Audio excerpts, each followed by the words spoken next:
came to you seeking your blessing, and assist them with your grace, that the true fidelity and steadfast love they may honor and keep the promise and vows they will make through Jesus Christ our Lord, who lives and reigns with you in the unity of the Holy Spirit, one God forever and ever.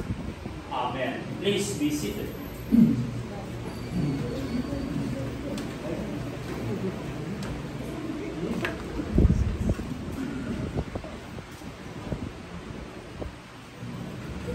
Ano mas madaling naiintindihan ni Koji Bagal? English. Okay. English.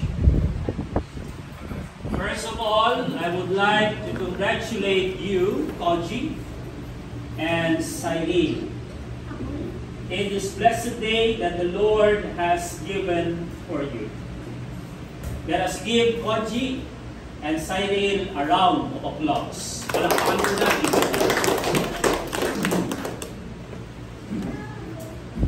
Koji and Cyrene, there are only three things that I would like to remind you as husband and wife. Tatlong bagay ang ipagbibilin ko sa inyo bilang mag-asawa. First, as husband and wife, you should open the lines of communication in your relationship. Okay? Buksan palagi ang linya ng komunikasyon sa inyo bilang mag-asawa. Especially to you as husband and wife. When I say open the lines of communication in your relationship, one is the speaker, one should be the listener.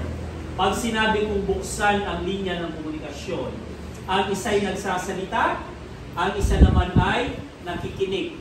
Ang isa ay nakikinig, ang isa ay nagsasalita.